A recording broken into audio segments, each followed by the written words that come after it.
امشب در 24 شتاب آمریکا برای اعزام تجهیزات نظامی بیشتر به منطقه. اعزام بیش از 50 جنگنده در 24 ساعت و انتقال تجهیزات در 150 پرواز باری. آکسیوس میگه ترامپ به جنگی بزرگ با ایران فکر میکنه.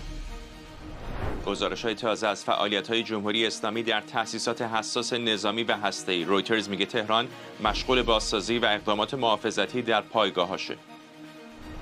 و گزارش اختصاصی ایران اینترنشنال از ابعاد هولناک کشتار معترضان. روایت یک مأمور از جزئیات سرکوب مرگبار مردم.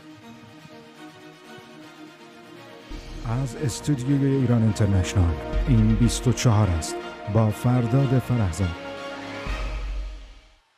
بینندگان ایران اینترنشنال در ایران و سراسر جهان سلام و وقت بخیر. یک روز بعد از پایان مذاکرات ایران و آمریکا، آکسیوس میگه کاخ سفید به یک جنگ بزرگ در خاورمیانه نزدیک شده و درگیری با جمهوری اسلامی شاید به زودی آغاز بشه. آکسیوس به نقل از منابع آگاه نوشته عملیات نظامی آمریکا احتمالاً چند هفته طول میکشه و بیشتر به جنگی تمام عیار شباهت داره تا عملیات نقطه‌ای. بنابراین گزارش جنگ احتمالاً کارزار مشترک آمریکا و اسرائیل خواهد بود و ابعادش احتمالاً گسترده‌تر از جنگ 12 روز است. در همین حال گزارش‌های تازه از استقرار گسترده نیروهای نظامی آمریکا در نزدیکی ایران خبر میدن. بنابر گزارش‌ها آرایش تجهیزات نظامی نشون میده حمله احتمالی آمریکا مراحل نهایی آماده سازی رو میگذرونه. در شبانه روز گذشته 6 فروند هواپیمای آواکس آمریکا راهی اروپا شده و 2 فروند از این هواپیماهای ویژه به بریتانیا و 4 فروند به آلمان منتقل شدند. خبرنگارانمون سمیرا قرایی از وزارت خارجه و اردوان روزبه از استودیوی ما در واشنگتن به ما پیوسته. سمیرا، با تو شروع می‌کنم و این خبرهای مرتبط با حمله احتمالی که دوباره شتاب گرفته، هم منابع بازی که دارن هواپیماها رو رصد میکنن کم و بیش همچین تصویری رو دارن منعکس میکنن، هم باراک راوید که بالاخره منابع قابل اعتمادی داره. فرداد، در اون گزارشی که روز گذشته آکسیوس منتشر کرد راجع به مذاکرات و اینکه فضا چگونه بوده، سازنده بوده نبوده، یک جمله‌ای بود راجع به 24 ساعت گذشته، الان میشه 48 ساعت، که بیش از 50 فروند F-15 F-22 و غیره ایالات متحده منتقل کرده. اون جمله خیلی بزرگ شد به لحاظ خبری و در شبکه‌های اجتماعی اگر نگاه می‌کردی و کسانی که رصد می‌کنند ترابری هوایی رو، اینهایی که با منابع عمومی و منابع باز کار میکنن، اینها همگی میگفتند که تحرکات در 24 ساعت گذشته بسیار بیشتر از قبل بوده. یعنی ما در هفته‌های گذشته به تناوب میگفتیم ایالات متحده داره خودش رو آماده میکنه، داره تجهیزات میفرسته، این ناو هواپیما برای فرستاده، اون هواپیماها آمدند. در 48 ساعت گذشته میگند که اون چیزی که ایالات متحده انجام میداده اصلا خبر نبوده.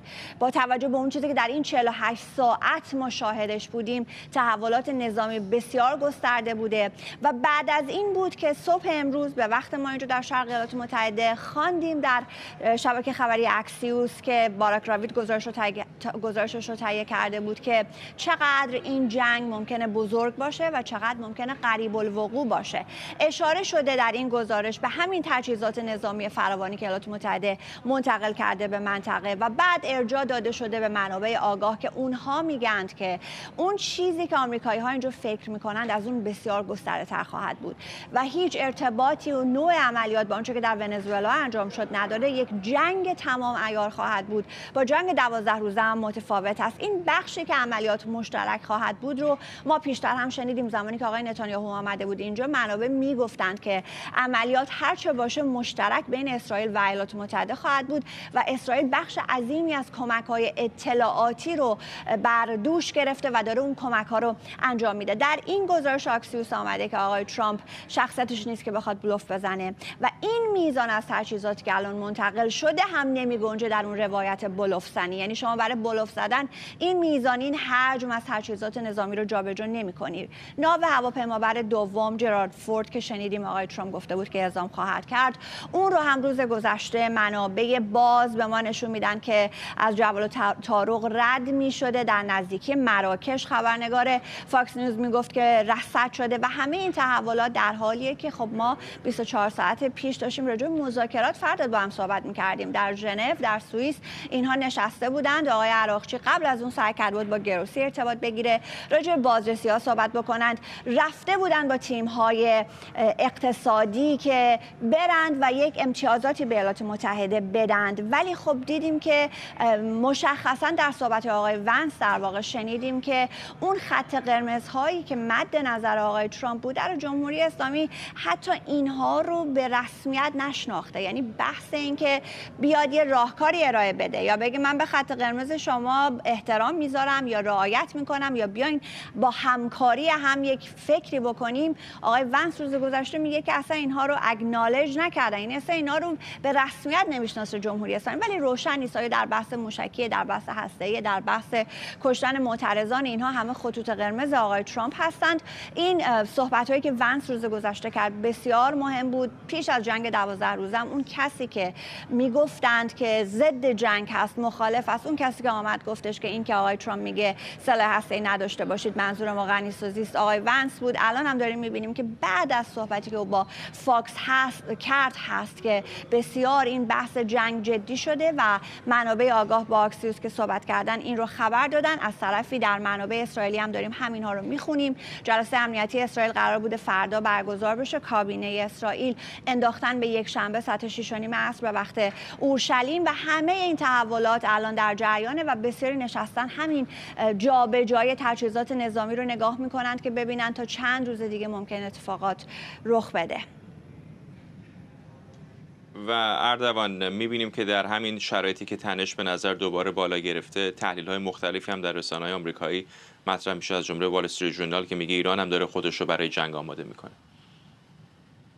البته وال استریت ژورنال در مقاله‌ای هم که مقاله سردبیریش هست تاکید میکنه که تلاشی که جمهوری اسلامی داره میکنه در واقع الگوهایی رو داره رعایت میکنه که در سال 2015 منتهی به پیروزی به زعم خود اونها شده. در واقع وال استریت ژورنال در یک مقاله اشاره میکنه که تلاش عباس عراقچی بازی‌هایی هستش که در دور گذشته با اوباما جواب داده. اگرچه به نظر این رسانه و این نوشته سردبیری در عمل شرایط لازم دیگه مهیا نیستش، اما این بازی خطرناک عراقچی داره میکنه. اون نتیجه مذاکرات رو قابل توجه میدونه، امتیازهایی که ممکنه داده بشه، پیشنهاداتی که در ارتباط با فعالیت‌های نفتی میده در واقع، ولی داره میگه بستر ماجرا یه چیز دیگه است. بستر ماجرا این هستش که اساساً در این زمینی که عراقچی داره تلاش میکنه بازی کنه اتفاقات پیش نمیره.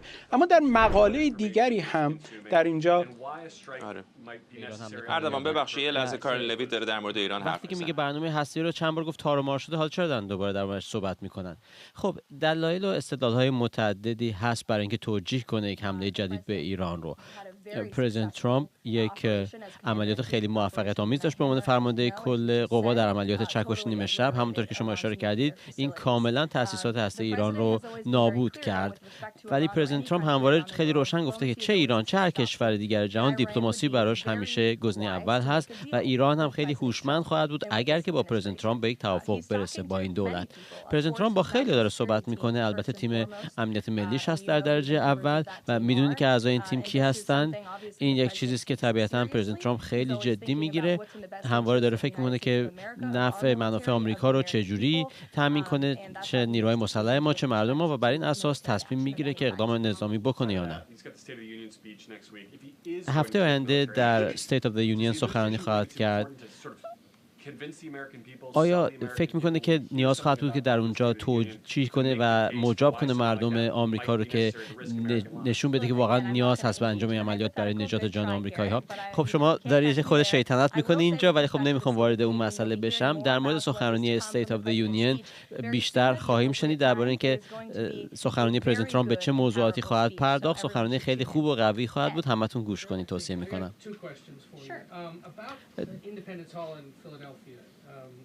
دو سوال دارم. یکی مسئله فیلادلفیا هست.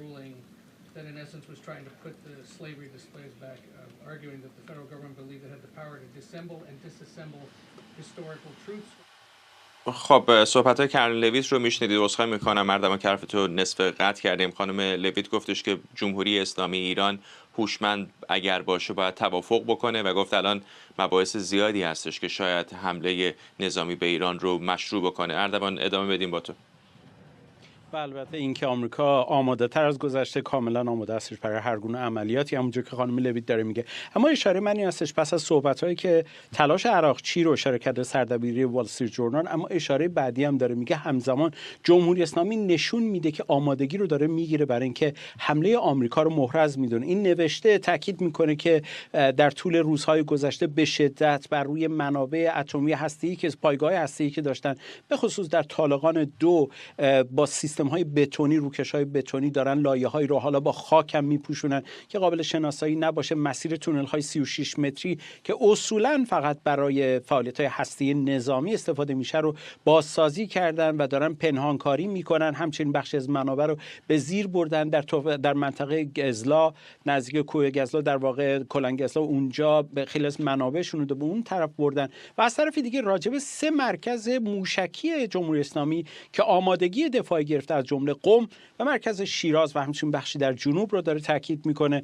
مقاله وال استریت ژورنال در جایی داره تاکید میکنه که اونها حتی نگران مدل‌های جنگ 12 روزه هستند. از دست رفتن فرماندهان اصلی به همین دلیل در حال حاضر در حال واگذاری مسئولیت‌ها به بخش‌های کوچکتر هستن. مدیریت فرماندهی رو به صورت موزاییکی دارن طراحی میکنن که در صورتی که فرماندهان اصلی مانند جنگ 12 روزه کشته بشن، اونها بتونن در حوزه استفاضه خودشون تصمیم بگیرن.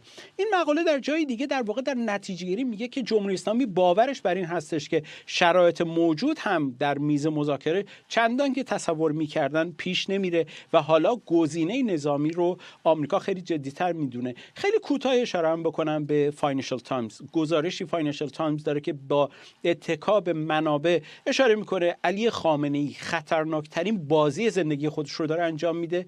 اون مقاله تاکید میکنه جمهوری اسلامی نمیفهمه، علی خامنه‌ای نمیدونه که شرایط مانند سال 2015 نیست و حالا هیچ چیزی آماده برای بازی‌های خطرناک، تهدید کردن یا ترساندن وجود نداره و همه اینها باعث میشه که ایالات متحده آمریکا جدی‌تر به مسئله حمله فکر کنه، چرا که به نظر میرسه جمهوری اسلامی مجموعه‌ای نیستش که در روی میز مذاکره حاضر به یک توافق واقعی و دراز مدت باشه. ممنونم از هر دوی شما. اردوان روزبه در استودیوی ما و سمیرا قرایی از وزارت خارجه. یک بار دیگه تکرار میکنم کارولین لویت سخنگوی کاخ سفید دقایق پیش در پاسخ به پرسش یکی از خبرنگاران گفت دلایل متعددی میتوان برای حمله به ایران مطرح کرد. این حرفا در شرایطی که همونطور که سمیرا اشاره کرد بزرگترین ناو هواپیمابر آمریکا، ناو جرالد فورد با عرشه‌ای پر از جنگنده‌های آمریکایی امروز پیشتر در تنگه جبل الطارق در حد فاصله بین مراکش و اسپانیا دیده شده. مریم معمار صادقی فعال سیاسی از مریلند و فرزین ندیمی پژوهشگر ارشد امور دفاعی و امنیتی در مؤسسه واشنگتن از همین شهر با ما هستن. آقای ندیمی با شما شروع می‌کنم. آرایش نظامی همین الان هم سنگین بود، به نظر سنگین‌تر شده. از همه آن چیزی که از منابع باز می‌بینیم چقدر به نظرتون به رویارویی نزدیکیم؟ خیلی نزدیک. به نظر میرسه که تعداد زیادی از هواپیماهای جنگنده همونطور که ما داریم صحبت میکنیم داره به منطقه اضافه میشه. همین الان من دیدم یه گزارشی در مورد پرواز 12 هواپیمای جنگنده F-15E از بریتانیا به سمت منطقه. چند ساعت قبل 24 هواپیمای F-16 CJ که یک نوع تخصصی F-16 هست با ماموریت خاص حمله به سیستم‌های پدافند هوایی و رادارها با موشک‌های ضد رادار، یعنی هیچ جای خالی دیگه باقی نذاشتن، هم طراحان نظامی سنتکام هم مقامات پنتاگون، که هر گونه نیازی که نیروهای عملیاتی در منطقه داشتن و درخواستش رو کردن داره تامین میشه. از نظر انجام یک عملیات قابل توجه نظامی برای یک بازه زمانی خیلی به نظر من گسترده تر و طولانی تر از همین یک هفته پیش. یعنی یک هفته پیش از من میپرسیدیم و شاید هم پرسیدیم، صحبت از یک عملیات کوتاه تا متوسط بود، یک عملیات خیلی محدود با هدف خیلی مشخص. ولی الان به نظر میرسه که امکاناتی که در همین چند روز گذشته به منطقه اعزام شده، هواپیماهای جنگنده، هواپیماهای سوخترسان، هواپیماهای رادار پرنده، هواپیماهای اطلاعات، جمع‌آوری اطلاعات الکترونیکی و همچنین عکسبرداری هوایی یودو، هواپیمای معروفه که در ارتفاع بالا پرواز میکنه و مثل ماهواره عکس از یک منطقه وسیع عکس برداری میکنه. و همچنین خب ناوگور هواپیما جرالد فورد که امروز از جبل الطارق عبور میکنه و ظرف 3-4 روز آینده به محدوده شرق مدیترانه میرسه، یعنی محدوده‌ای که میتونه عملیات نظامی علیه ایران انجام بده. تمام اینها نشون دهنده اینه که اجزای یک عملیات گسترده چند هفته‌ای تا حتی چند ماهه در عمق خاک ایران مهیا شده و این آمادگی الان وجود داره. خب تجهیزات پدافند موشکی هم که مدتی هست به منطقه اعزام میشه، یعنی این اطمینان وجود داره که هم میتونن یک عملیات ضربتی بسیار کوبنده و پایدار در ایران، در مرزهای ایران و در عمق خاک ایران انجام بدن و در کنارش این اطمینان داشته باشن که میتونن از نظر پاسخی که حکومت اسلامی میده دفاع لازم رو برای پایگاه‌های آمریکا در منطقه داشته باشن.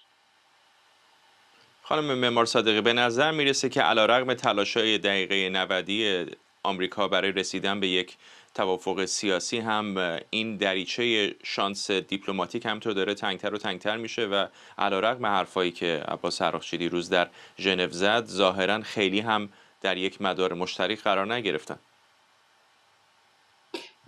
با عرض سلام و ادب آقای فرهزاد و تسلیت میگم به هم‌میهنانم به خاطر قتل عام خامنه‌ای.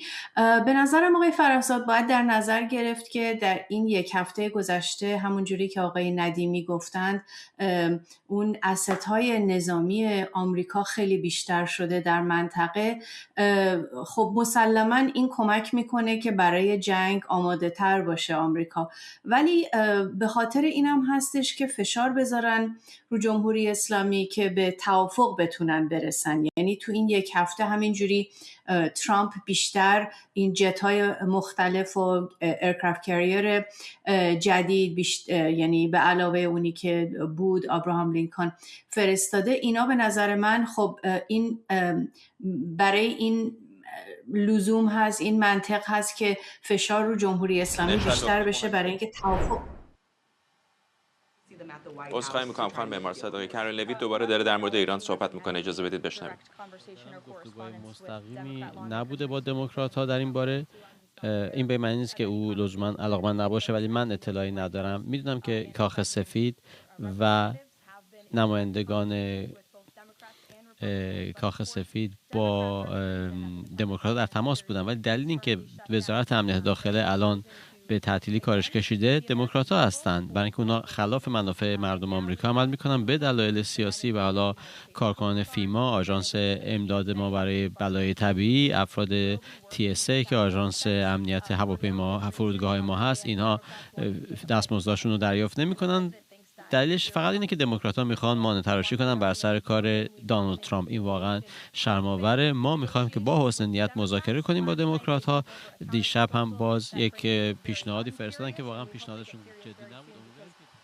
خانم معمار صادقی، عذرخواهی میکنم که حرفتون رو قطع کردیم، ولی متاسفانه اون بخشی که در مورد ایران بوده از دست دادیم. ولی همکارانم در گوش من گفتن که خانم لویت اشاره کرد که پیشرفتی که در ژنو با ایران حاصل شده بسیار محدود بوده. در واقع در همون راستای حرف ماست که علیرغم حرفای عراقچی به نظر نمیرسه که واقعا یک توافق معناداری در افق دیده بشه. درسته. حرف من این هستش که فشاری که آمریکا داره میذاره خب مسلماً اون رو آمریکا رو آماده تر میکنه برای جنگ. همونجوری که آقای ندیمی گفتند چند ماه میتونه دیگه آمریکا بجنگه، ولی به نظرم آقای فرهزاد هنوز سوال سر جاش هست که این چه جور جنگی خواهد بود و چه نوع جنگ میتونه به حتی به منافع جمهوری اسلامی عذاب در بیاد.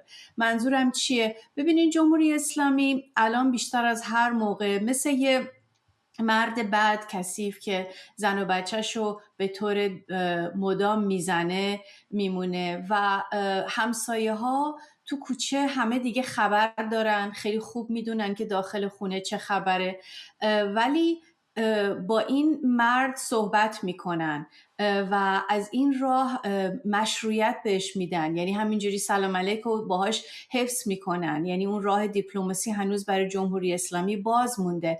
و چیزی که لازم هست اگر واقعا بخواد این تهدید برای اینکه این مرد کثیف و بد فقط به زن و بچه خودش بدی نمیکنه، برای همه تو اون منطقه باعث دردسر و بدبختی هست، تنها راهش اینه که کلا این آدمو بردارن بذارنش زندان یا نابودش بکنن و آمریکا هنوز به این نتیجه نرسیده. حالا چرا به این نتیجه نرسیده؟ خیلی ربط داره به شخص ترامپ و سیاستی که داره. وقتی که ترامپ از اون اول که اومد رئیس جمهور شد، وقتی که داشت تلاش میکرد که رقیبای خودش رو بزنه درون خود حزب جمهوری خواه، مخالف جنگ مخصوصا در خاورمیانه بود و حضور آمریکا و سربازهای آمریکایی در خاورمیانه.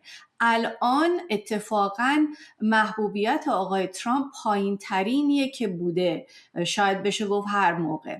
و با این وضعیت و اینکه هفته دیگه هم سخنرانی State of the Union سال یه بار با همه مردم آمریکا صحبت میکنه رئیس جمهور راجع به وضعیت مملکت، بعید میدونم که بخواد یک جنگی رو شروع بکنه که هدفش نابودی به طور کلی جمهوری اسلامی باشه. هدف ما همه، امید ما همه این هست. من خودم شخصاً 3 سال در منطقه بالکان کار کردم، بلافاصله بعد از بمبارون 3 ماهه ناتو در یوگسلاوی در کوسوو خدمت کردم و دیگر جاهای بالکان نزدیک به 3 سال اونجا بودم و بدون استثناء چیزی که از همه میشنیدم اونجا این بود که ما تنها امیدمون برای شکست دادن نیروهای میلوسویچ که هر روز داشتن ما رو بدبخت میکردن، قتل عام میکردن، این بود که از بیرون یه بمبارون بشه که بالاخره شد. چیزی که الان هست این هستش که اگر آمریکا بخواد حمله بکنه به جمهوری اسلامی، آیا فقط برای این هستش که ضعیفترش بکنه که بعد برگردونتش سر میز مذاکره و باهاش توافق بکنه، یا اینکه حاضره که واقعا برای همیشه جمهوری اسلامی رو شکست بده، نابود بکنه؟ امید ما اینه که گزینه دوم باشه، برای اینکه اگر آمریکا جوری بخواد عملیات نظامی رو انجام بده که جمهوری اسلامی بازم سر جاش بمونه، خب این جمهوری اسلامی برای مردم حتی خطرناکتر هم هست، برای اینکه بهش از همه طرف تحقیر شده و دیده که آمریکا هر چقدرم همه کارم بخواد بکنه باز حاضر اجازه بده که سر کار بمونه، پس دیگه ترسی نداره برای چی؟ برای قتل عام‌های بیشتر، برای شکنجه، اعدام، همه چیز. اینه که الان موقع خیلی خیلی حساسی هست و به نظر من چیزی که مدام دارم میگم این هستش که تنها فرصت مردم ایران برای آزادی حمله نظامی خارجی هست، نوعی که جمهوری اسلامی رو نابود کنه. آقای ندیمی، اینم تا فرصت هست ازتون بپرسم کوتاه اگر جواب بدید ممنون میشم. خودتون اشاره کردید به میزان زیاد جنگنده‌هایی که به منطقه دارن میرن. همین ناو جرالفورد هم که تصویرش در نزدیکی جبل طارق آماتوری بعضیا گرفتن و منتشر کردن نشون میده ارشش پر است از جنگنده ها. میدونیم نزدیک 70-80 تا بالاخره جنگنده هم اون میتونه حمل بکنه. این میزان از دارایی ها و تجهیزات نظامی که آمریکا به منطقه منتقل کرده چه معنایی داره؟ آیا واقعا یک رویارویی با ایران اینقدر تجهیزات نیاز داره؟ بله کاملا به این همه تجهیزات نیاز هست، ولی مشخصه که آنچه که طراحی شده انجام بگیره بر علیه حکومت اسلامی یک جنگ دوربرد هواپایه هستش، از شلیک از فاصله دور، و یک عنصر زمینی قابل توجه رو شامل نمیشه، هرچند که در صورت لزوم و تقریبا میشه گفت قطعی، هم با توجه به امکاناتی که به منطقه اعزام شده و هم با توجه به اون دکترین نظامی چند وجهی ایالات متحده، استفاده از نیروهای ویژه در عمق خاک ایران هم قابل تصور هستن، هم تقریبا حتمی هستش، به خاطر اینکه بسیاری از تأسیساتی که در ایران وجود داره با کمک نیروهای ویژه خیلی بهتر میشه زیر نظر قرار گرفته بشه و نابود بشه. و امکانات هوایی هم همونطور که عرض کردم برای چندین هفته تا چند ماه امکان عملیات شدید نظامی در روی ایران مهیا هستش و در صورت لزوم هم بمب‌افکن‌های استراتژیک از خاک آمریکا میتونن مستقیم پرواز داشته باشن و هر نقطه‌ای که بخوام بمباران کنن. ممنونم از هر دوی شما. فرزین ندیمی، پژوهشگر ارشد امور دفاعی و امنیتی در مؤسسه واشنگتن، و مریم معمار صادقی، فعال سیاسی از مریلند. همطور که پیشتر اشاره شد، رویترز میگه تصاویر ماهواره جدید نشون میده جمهوری اسلامی اخیراً یک سپر محافظتی بر روی یک تأسیسات جدید در مجتمع نظامی حساس پارچین ساخته و اون رو با خاک پوشانده. تصاویر همطور نشون میده دفن ورودی‌های تونل‌ها در مجتمع هسته‌ای اصفهان هست که آمریکا در جنگ 12 روزه بمباران کرده بود. این تصاویر نشون میده ورودی‌های تونل در نزدیکی نطنز تقویت شده و پایگاه‌های موشکی آسیب دیده از جمله پایگاه‌های شیراز و قم تعمیر شده. شایان سمی، کارشناس امنیت ملی از ویرجینیا با ماست. آقای سمی، برداشت شما از این تحولات و تعمیرات در آستانه یک رویارویی احتمالی با آمریکایی‌ها چیه؟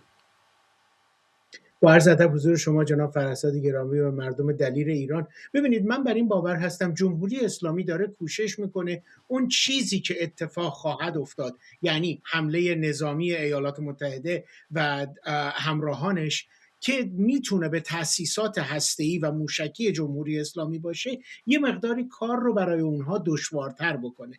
چون حمله هوایی که خب تا حالا کردن موفقیت آمیز هم بوده، اما این که اومدن دارن سعی میکنن روی این فضا رو بپوشونن یا حتی خاک بریزن اونجا که مشخص نباشه، بر این باور هستند که ممکنه احتمال مداخله نظامی زمینی باشه و برای اینکه جستجو و کشف این سایت ها دشوارتر باشه دارن این کار رو میکنن. یعنی در حقیقت یک اقدام مذبوحانه‌ای برای اینکه بتونن یک راهکاری برای نجات خودشون پیدا بکنن. اما یک دلیل دیگری هم که دیروز ما دیدیم عراقچی گفتش که ما ممکنه تا 2 هفته دیگر به گفتگو نیاز داشته باشیم. برای چیست؟ برای اینکه هر یک روز بیشتر اینا بتونن وقت بخرن، میتونن بیشتر این سایت ها رو سرپوش بکنن و لاپوشانی بکنن و حداقل از دیدها و از دید ستلایت ها محفوظ بدارن. ولی واقعیت رو اینا درک نمی کنن که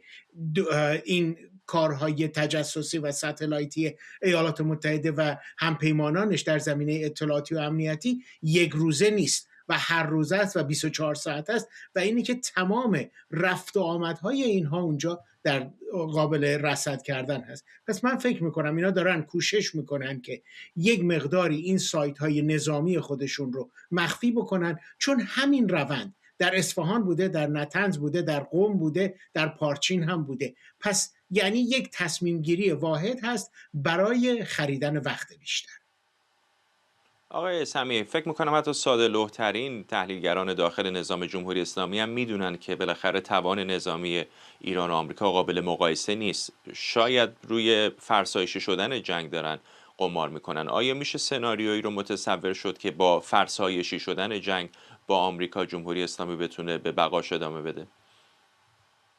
من بعید میدونم، برای اینکه ببینید این میزان تحرکات نظامی و آمادگی نظامی که ایالات متحده داره در اون منطقه وضع میکنه و ناو هواپیمابر ابراهام لینکلن اونجاست، جرالد فورد در راه، به گمانی جورج اچ دبلیو بوش هم در راه اون منطقه هست، تانکرهای هوایی بسیار زیادی بسیج شدن به اون منطقه، سامانه تاد، سامانه پاتریوت. همه اینها کنار هم من فکر نمی کنم به جمهوری اسلامی اون توانایی رو بده که بخواد این مسئله رو به صورت فرسایشی در بیاره. فرسایشی کردن یعنی چی؟ یعنی اینی که بیان انقدر امریکا رو درگیر بکنن که ایالات متحده مجبور باشه زمان بیشتری اونجا صرف بکنه. ولی وقتی که دنیا داره میبینه که ایالات متحده اینقدر داره تجهیزات سهمگین اونجا وارد میکنه که وقتی که شروع به عملیات بکنن دقیقاً و تحقیقاً در چندین جبهه مخالف جمهوری اسلامی رو مورد هدف قرار خواهند داد که جمهوری اسلامی زمان فکر کردن از دستشون در میره و یا باید فرار بکنن و یا باید تسلیم بشن، که من بر این باور هستم که حتی در تصمیم گیری فرار و تسلیم هم به اینها فرصت زیادی داده نخواهد شد. پس فرسایشی شدن زهی خیال باطل هست در حقیقت. ممنونم از شما. شاهین سمی، کارشناس امنیت ملی از ویرجینیا. ایران اینترنشنال در گفتگو با یکی از نیروهای سابق سرکوب در تهران با نام مستعار کاظم جزئیات هولناکی از کشتار روزهای 18 و 19 دی در پایتخت به ایران اینترنشنال افشا کرده. کاظم 40 ساله که در اون دو شب در خیابان‌های تهران حضور داشته، گفته اطلاعات سپاه پاسداران سلاح بین افراد اراذل توزیع کرده، به زخمی‌ها تیر خلاص زده و ماموران حکومت حتی گوشواره و گردنبند دختر بچه‌های جانباخته رو کندن. همکارم شاهد علوی از استودیوی ما در واشنگتن به ما پیوسته. شاید بیشتر به ما بگو در مورد روایت او. خب این فرد یک شهروند ظاهرا عادی هست که به هر شغل آزاد داره در تهران. یکی از کسانیه که خودش مدعیه که به خاطر یک مسئله‌ای در سالهای قبل گزارش به بازداشتگاه اطلاعات سپاه افتاده و به تعبیر خودش قول همکاری داده، بعد ساتورش زیر دست اوناست. البته از نظر خانوادگی هم نزدیکی‌هایی با فرماندهان سپاه دارن.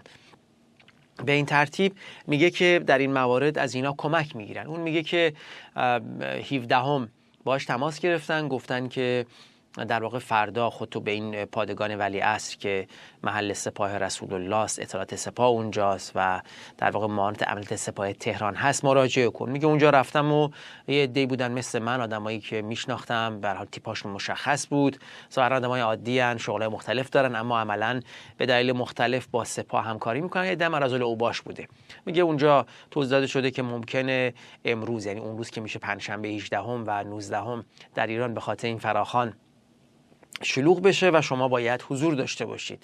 سلاح توزیع شده، مجوز تیراندازی با اینا، مجوز کتبی آماده شده بهشون تحویل داده شده. میگه کلاش و کلت بهشون دادن و بعد عصر در واقع توزیع شدن. هر کس به یک بخشی اعزام شده. اینا بهش گفتن تو بیا اون در واقع ناحیه مقاومت بسیج که مربوط به غرب تهرانه، جنت آباد. میگه اونجا مراجعه کردم و نیروهای زیادی بوده و بعد هم که وارد عملیات سرکوب شدن. نکات مهم این داستان این هست که اولا در این موارد سرکوب جمهوری اسلامی علاوه بر نیروهای در واقع یگان ویژه و انتظامی و اطلاعات سپاه و اطلاعاتی و در این مورد خاص 8 شبی که در گزارش ایشون هم هست، از کسانی استفاده میکنن که اراذل اوباشن و اینها و چه اونای دیگه‌ای که به مناسبتی گرفتار شدن یا مایل به همکاری بودن، در این موارد به بخشی از ماشین سرکوب تبدیل میشن. نکته قابل توجهش این هست که 2 الگو از برخورد ارائه میده. میگه یکی کسانی در میان معترضان بودن، شعار میدادن، خیلی هم تندتر از اونها یا مثل اونها، اما عملا اینا نیروهای زبده اطلاعات سپاه بودن که در مواقعی که ممکن بوده تاریکی شب، شلوغی زیاد، از پشت سر اونایی رو که لیدر میدونستن و اکثرا جوانان ورزشکار و ورزی بودن بهشون شلیک میکردن. این نشون میده که چرا اینقدر جوان ورزشکار جان باخته. یا اگه برای خودشون ممکن نبوده به خاطر وضعیت، با اون تماسای بیسیمی که داشتن به تک‌تیراندازایی که مستقر بودن اطلاعات ظاهری این افراد رو میدادن که اونا هدف بگیرن. بعد یه الگوی دیگر رو میگه، مثلا الگوی در واقع کمینه. میگه که اینم باز در گزارش متعددی وجود داشته که اون داره روایت میکنه. میگه که در مواردی معترضین رو وقتی تیراندازی زیاد میشده یه عده جدا میافتادن، میگفتن بریم سمت اونجا امنه. اونجا امن در واقع جایی که قبلا هماهنگ شده یا در همون طول تظاهرات عده‌ای رو به اونجا فرستادن مأمور، در اونجا که مثلا کوچه‌ای بوده، گذری بوده، محله‌ای بوده، عملا اینها رو به رگبار مثلا کشتار را انداختن. این 2 الگو به نظر من خیلی مهمه در سرکوب. اشاره میکنه به این که اون خود ایشون میگه که من در واقع، خودش مدعی کسی رو نکشته، البته میگه من فقط تیر هوایی شلیک کردم. میگه من بستنی میهن رو، کامیون بستنی میهن اومد و من خودم سهم داشتم در بارگیری پیکر جانباخته ها در کامیون یخچالدار بستنی میهن. یکی از موارد بسیار تلخش کودکی رو میگه که من شاهد بودم که کودک 9-10 ساله‌ای بود، دختر بچه‌ای بود که گوشواره و گردنبند داشت و اون مأموری که داشت اینو مینداخت تو اون پیکرش رو مینداخت تو اون کامیون، گوشواره‌شو کنده، گردنبندش رو کنده و در جیبش گذاشته. یعنی این همون چیزی است که قبلا در صحبت مقامات بود، مبلغانشون بود که این غنیمت گرفتن مردم معترض رو در واقع دشمن دونستن، به عنوان محارب دشمن و کافر باش برخورد، ازش غنیمت گرفتن. و نکته آخرم که هست، علاوه بر این که میگه من با هشت شعبی بودم، دیدمشون در صادقیه، البته اینا اقلیت نیرو بودن، اکثریت داخلی بودن، و این که میگه یگانه ویژه توان این کشتار وحشتناک رو نداشته و نقش کمتری داشته، میگه که اموال عمومی رو در واقع میگه من خودم شاهد بودم، بانک ها و مساجد رو خود مأمورین آتیش زدن. بعد میگه حتی سیاست این بود که وسایل باید از اون مکان تخلیه بشه، مثلا از مسجد یا بانک، بعد آتیش زده بشه، که خودش در اون مشارکت داشته. تصویر کاملی از دستگاه سرکوبی که عامدانه مردم رو در واقع در 18 و 19 با وحشیانه‌ترین شکل ممکن کشتار کرده. ممنونم از تو. همکارم شاهد علوی از استودیو دیگر ما در واشنگتن. اجلاس ژنو برای حقوق بشر و دموکراسی که در سوئیس در حال برگزاری جایزه شجاعت سال 2026 رو به قهرمانان ایران اهدا کرد.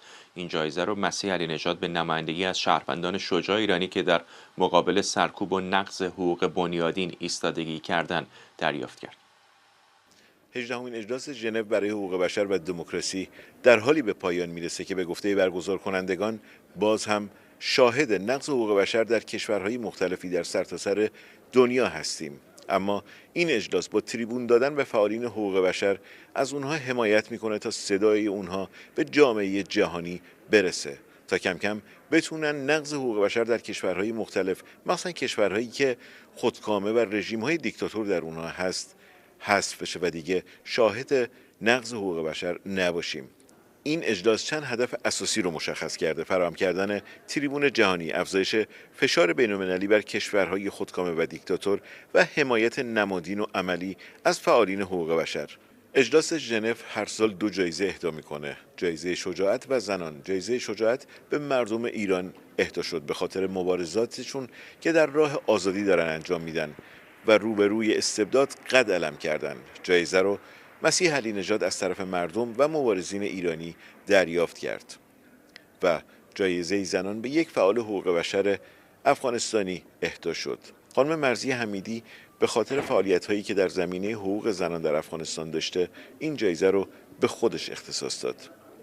در اجلاس ژنو برای حقوق بشر و دموکراسی، فعالین حقوق بشر از سرتاسر دنیا که به این سالن اومده بودن، بیش از 1000 فعال حقوق بشر و مدنی با هم عهدی بستن با راهکارهای تازه که به اشتراک میذارن که از کشورهای مختلف هستن بتونن راه مبارزه رو با رژیم‌های خودکامه و دیکتاتور بهتر پیش ببرن تا دیگه شاهد نقض حقوق بشر در هیچ جای دنیا نباشیم. مهران عباسیان، ژنو. همزمان با برگزاری مراسم 40م جانباختگان در اعتراضات ایران، بنابر گزارش‌ها اعتصاب شمار زیادی از دانش آموزان و معلمان در بسیاری از مدارس ایران ادامه داره. این اعتصاب‌ها به دعوت شورای هماهنگی تشکل‌های فرهنگیان برای گرامیداشت یاد دانش آموزان کشته شده در اعتراضات و در اعتراض به آنچه نیمکت‌های خالی خوانده شده برگزار شد. در همین حال برخی دانش آموزانی که قصد همراهی با مراسم 40م جانباختگان رو داشتند با تهدید به اخراج روبرو شدند. مقامات پیشتر اعلام کرده بودند حدود 17% از بازداشت شدگان اعتراضات دیماه رو نوجوانان تشکیل میدن.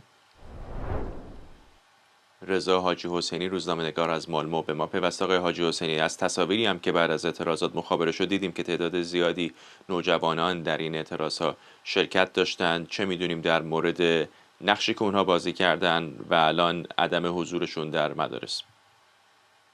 یک بخش آمار رسمی است همین مورد حضور 17% نوجوانان در اعتراضات. بخش دیگر گزارش‌های میدانی است، شواهدی از اینکه شمار زیادی از کودکان و نوجوانان به دلیل اینکه اعتراضات گستره بسیار وسیعی پیدا کرد، حتی همراه خانواده‌هاشون در فضای اعتراضی حاکم بودند و خب متاسفانه شمار قابل توجهی از این کودکان و نوجوانان که عده‌ای از اونها دانش آموز بودند هم در جریان این اعتراضات کشته شدند. آمارهایی که وجود داره و از سوی همین تشکل‌های صنفی در واقع ارائه شده، تشکل‌های صنفی فرهنگیان، دست کم 230 کشته شده دانش آموز رو در واقع معرفی میکنه. این رو کنار بگذاریم. الان آنچه داره اتفاق میفته اعتراضات دانش آموزی است که دو وجه داره. یکی این که دانش آموزان به مدرسه نمیرند بر اساس فراخوانی که صادر شد برای اعتصاب از سوی همین در واقع تشکل‌های صنفی فرهنگیان، و بعد دانش آموزانی که به مدرسه میرند و اونجا کنش‌های اعتراضی انجام میدن، تلاش میکنند که با در واقع شکل‌های مختلف و متنوع اعتراض، حالا پرفورمنس های اعتراضی است، موسیقی است یا هر کنش دیگری که در جمع خودشون بهش میرسند، صدای اعتراض خودشون رو بلند بکنند و عملاً جریان این خیزش ملی رو زنده نگه دارن. یک نکته دیگر رو هم من میخوام بهش تأکید بکنم. میدونیم که جمهوری اسلامی از جمله حکومت‌هایی است که استفاده ایدئولوژیک به تعبیری وحشتناکی کرده است از کودکان و نوجوانان.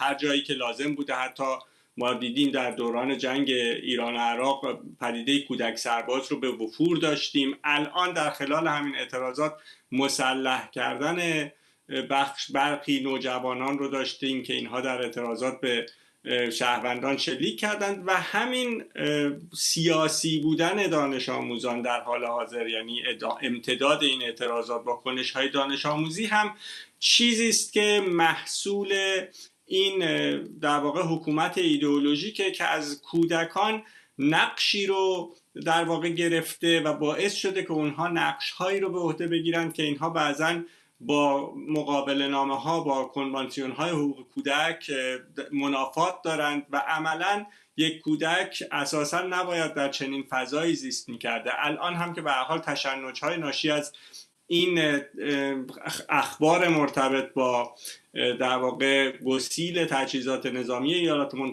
متحده به منطقه و احتمال وقوع درگیری نظامی وجود داره، همه اینها طبعاً استرس های مضاعفی برای این دانش آموزان ایجاد میکنه. ولی متأثر از همه این موارد و در پیوند با همه این موارد، این دانش آموزان صدای آزادی خواهی رو بلند میکنند. اونها میخوان که یک حداقل زندگی رو که در طول سالهای گذشته به عنوان زندگی نرمال مطرح شده و خواست عمومی بوده و درخواست شده به شکل‌های مختلف از حاکمیت، و عملاً حاکمیت پاسخ رو با گلوله و با سرکوب وحشیانه داده، تکرار میکنند و الان هم در این نقطه قرار گرفتند که بیان با عرض کردم در یک شکل با حاضر نشدن در مدارس و در شکل دیگه با حاضر شدن و انجام کنش‌های اعتراضی تلاش بکنند که باز این پیغام رو مخابره بکنند که نیازهایی دارند، که خواستهایی دارند، به طور مشخص بر مسئله وطن، بر مسئله میهن تأکید دارند در مقابل اون رویکردهای ایدئولوژیکی که جمهوری اسلامی تلاش کرده در طول سالهای گذشته، در طول بیش از 4 دهه گذشته، به نوعی در ذهن عموم شهروندان و در دوره‌های مختلف بر ذهن کودکان و نوجوانان حک بکنه، به اون اعتراض بکنند و این صدای اعتراض رو حالا می‌بینیم چگونه حتی اون جنبش زن زندگی آزادی هم در دلش زنده است. به این خاطر این رو عرض میکنم که تصاویر بسیار زیاد، ویدیوهای زیادی رو ما میگیریم از حضور دختران نوجوان که بدون حجاب اجباری حاضر میشن در این اعتراضات و صدای خودشون رو تلاش میکنند که به گوش جامعه جهانی، به گوش دیگر شهروندان برسونند. ممنونم از شما. رضا حاجی حسینی، روزنامه‌نگار از مالمو. پیش از پایان برنامه فرصت کوتاهی دارم که این هم اشاره بکنم. دقایق پیش رویترز به نقل از رئیس جمهوری دونالد ترامپ که تماسی با کیر استارمر نخست وزیر بریتانیا داشته، تاکید کرده که بریتانیا باید جزیره دیگو گارسیو که یکی از سرزمین‌های فراساحلی بریتانیا بود ولی بریتانیا قصد اون رو به کشور موریس باز پس بده باید حفظ بکنه، چون آقای ترامپ تاکید کرده که ایران حاضر به توافق اگر نشه، آمریکا شاید مجبور بشه از دیگو گارسیو که در اقیانوس هند قرار داره و پایگاه هوایی فرفورت در بریتانیا برای مقابله با حمله احتمالی یک رژیم بسیار ناپایدار و خطرناک، اشاره او طبیعتاً به جمهوری اسلامی، استفاده کنه که احتمال میده به بریتانیا و دیگر کشورهای دوست هم حمله کنه.